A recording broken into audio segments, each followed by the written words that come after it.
Hi, my name is Terry Chapman, and I just want to do a brief introduction about the Emerging Village 8th Day Art Project. I think it was in October I met with Troy Bronzik and some others in a pancake house in Chicago, and we began to brainstorm how we might do some collaborative work together using Emerging Village, exploring some art projects. And so we came up with this idea of a project that we could do during Lent, and we're calling it the 8th Day Art Project. I'm glad that you and your communities are going to be a part of this. So I just wanted to kind of give it a little bit of overview. When N.T. Wright wrote, "The central message of all four canonical Gospels is that the Creator God, Israel's God, is at last reclaiming the whole world as his own, in and through Jesus of Nazareth. That to offer a risky, broad generalization is the message of the kingdom of God, which is Jesus' answer to the question, what would it look like if God were running the show?" And so that describes the theme. We want to explore what would it look like if God were running the show. And we're collaborating together with 6 churches. We have 2 groups of 3 churches that will be working together on this project. So in this project together, we're combining some insights from 2 mentors of mine, and I'm sure you've been exposed to their teachings as well. First is Marcus Borg.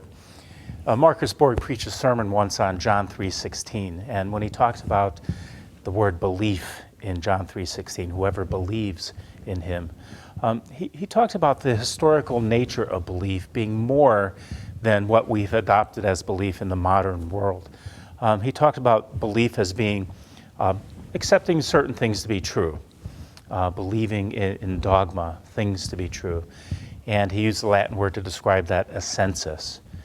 But he said, you know, there's more to belief than that. There's the relational aspect of belief. How do we, what we believe, how does that affect our relationships on a vertical plane with God, also, you know, on a horizontal plane?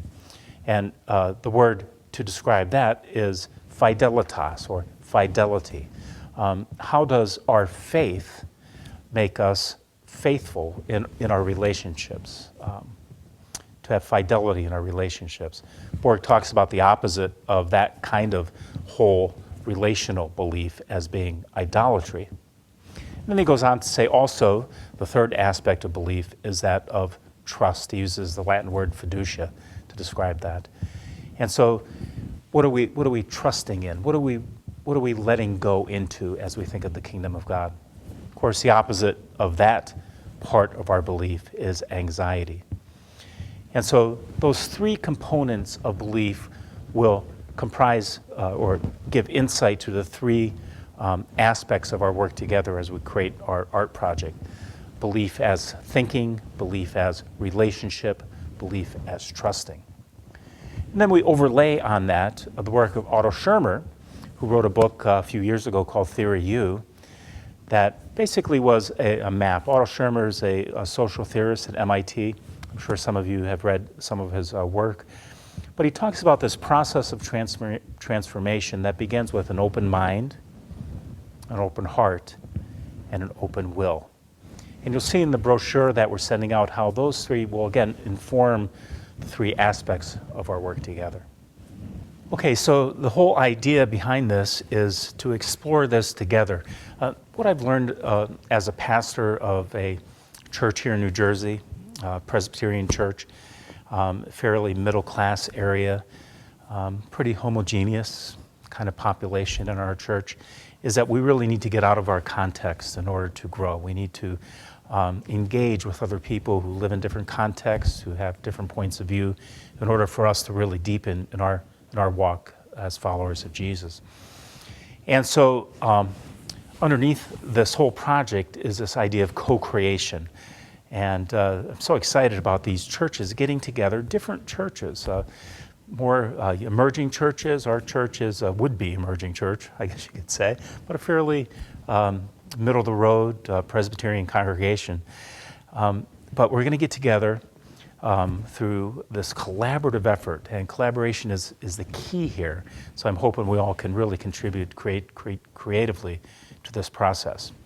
So each church will be sent a panel that will be about 4 feet high and about 12 feet long. That panel will be divided into 3 segments.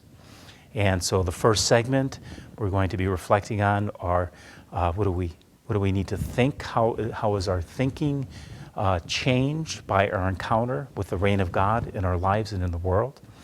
The middle panel will be an expression of how our relationships are affected and transformed as we encounter God's reign in our lives. And finally, the third panel will be an expression of how we need to learn to trust. What does it take for us to really let go of those things that really keep us from engaging in God's reign in the world?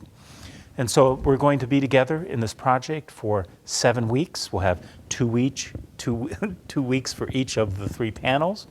And the 7th week, we're going to be exploring what it is that ties it all together. What is it that brings all these 3 ideas together, and indeed our communities together. And so we're going to see how it goes. There's going to be ways that we're going to be sharing our experiences on the internet. Hopefully we'll be doing some stuff with Skype. We're going to encourage all the groups to do some video and post that on our website as well. But I just wanted to offer this brief introduction to get us going. I really look forward to this journey together during Lent. Thanks.